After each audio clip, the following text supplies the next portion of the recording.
easy to make keto taco shell that's low in carbs. You can make it fat, you can make it thin, you can fill them up to the hilt. But the important thing is they hold their shape and they taste like regular tacos. Also in this video, we're going to be sharing meal prepping tips, how it freezes, how it defrosts, how to prepare all of this ahead. My easiest tip for meal prepping is not to spend your entire Saturday or Sunday cooking and preparing your meals for the week, but rather to double or triple the meal that you're making for the evening. And in that way, you can enjoy your evening, and possibly by the time you have a few meals prepped, you can have several nights off a week. Anyway, enough about that. Here's how it's made. Ooh. In the bowl, I have 180 grams worth of CK almond flour. Next, we're going to add 3 tablespoons or 36 grams of beef powdered gelatin. If you want to use xanthan gum, you're going to need 9 grams of xanthan gum. So we pour that in. 1 teaspoon of salt. And also, if you want to flavor your tacos with maybe onion powder or something else, this is the time to add it with your dry ingredients. I'm just going to mix my dry ingredients now so they're all well incorporated and the gelatin or xanthan gum is fully distributed. And now 4 tablespoons of oil, avocado oil, coconut oil, or olive oil. 1 teaspoon of corn extract. If you can find it, add it. The last ingredient, I'm using 2 egg whites. You can use whole egg if you wish. Just make sure that it equates to 60 grams worth.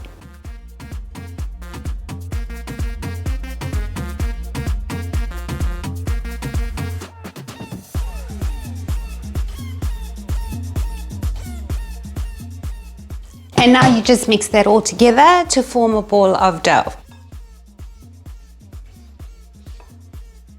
Before we move on, let's talk about the water that you will need for this recipe. If you're using full CK almond flour, you will need to add a 1/4 cup of water and your dough will turn out perfect. Now with the CK chicken flour, we know that it's quite absorbent, so you will need to add a 1/2 cup. And if you're doing half CK almond and half CK chicken, you will need to add a 1/4 cup plus 2 tablespoons of water. In goes my water. And you mix to form a ball of dough. Once you have formed a ball of dough, grab 2 sheets of baking or parchment paper. You're going to need a small pot lid that has a good edge that can cut easily, and a rolling pin. We're just going to break off a piece of dough, and the excess will be used to make the rest of your tacos.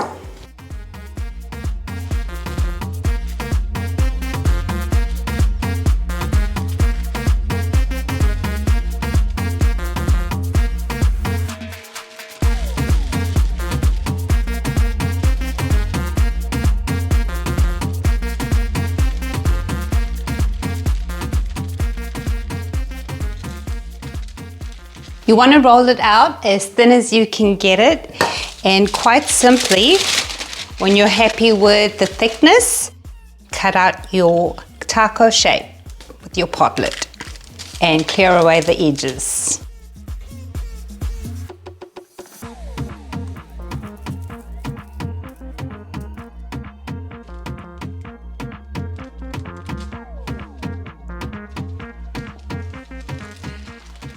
There you go.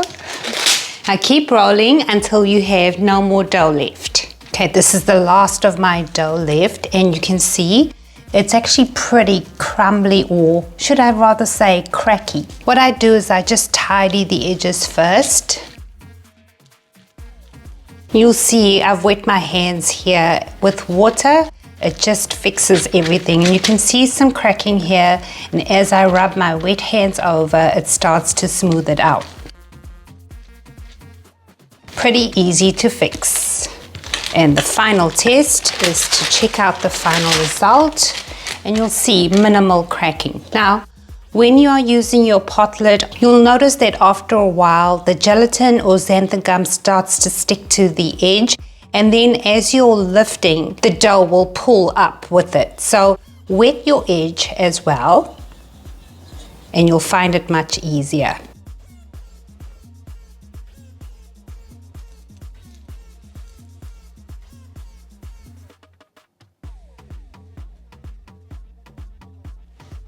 There you go, perfect.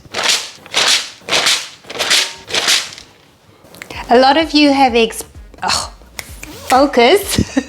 A lot of you have expressed interest in meal prepping, so I want to show you how to meal prep this. So as you can see here, I have sheets of paper between each just to protect them from sticking together. You can use plastic wrap or whichever you prefer, and then just make sure everything's covered. So I just fold it like this and pop it in the fridge or freezer. Now you want to store this for up to 3 days in the refrigerator because it does contain eggs, right? And up to 6 months in the freezer. Do defrost naturally and you will achieve, like, it won't dry out or anything, it'll just return back to its original state.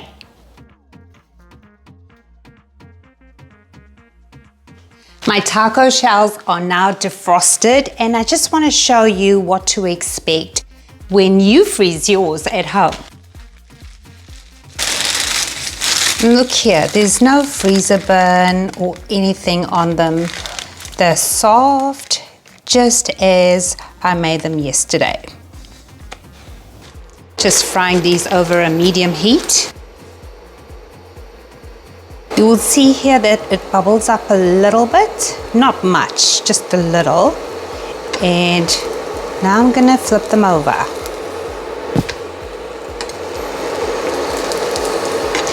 They are ready when you have slight browning on them, and then they'll go into your taco shell or whatever you want to use to create the taco shape. Also, do note, I added no oil into the pan prior to placing my taco into the pan. It's because you're getting enough oil from the taco. See here, you've got a little bit of browning. I reckon that the taco shell's ready. Now, quite simply, place your hot taco shell into your holder, and as it cools, it'll take on the shape and it'll get crispy as well. Keep frying your taco shells until you have enough for your meal or for lunch the next day. Okay, I am going to be using 300 grams of ground beef. You wanna, if you've made your tacos skinny, traditional style, you wanna work with about 50 grams per taco shell of ground beef.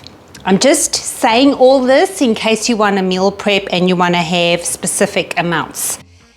I am going to make these fat ones for my husband and the boys because they'll end up eating all my tacos if I don't make it big enough. Now, over a medium heat, I'm going to add my ground beef straight to the pan that I used to fry my tacos. It doesn't have much oil in it, but I'm not adding any oil because I want sort of a dry filling so that my sour cream and my avocado can, you know, provide that. To that, I'm going to add about a tablespoon of garlic powder. Only add if you are scared of vampires. And about a tablespoon of taco seasoning mix. This is a Tuesday taco seasoning that I made myself, but you know, you can buy store-bought, why not? Breaking up the meat.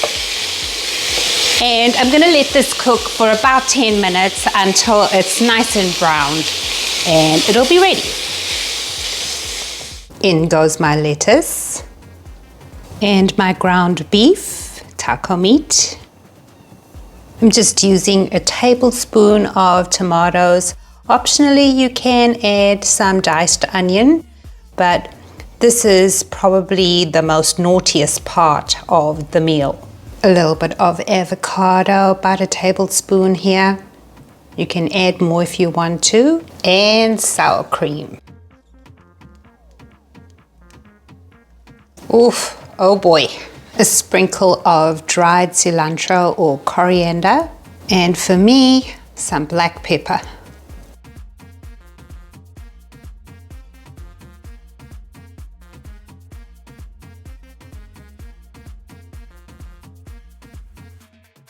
And how does it taste?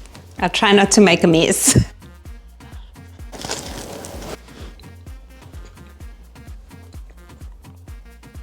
Tastes like tacos. So, no more cheating on Taco Tuesday, okay? You can have a low-carb or keto-friendly taco without sacrificing your health or your weight. If you get to try it, let me know what you think in the comments. Thank you so much for watching. Stay safe and be well.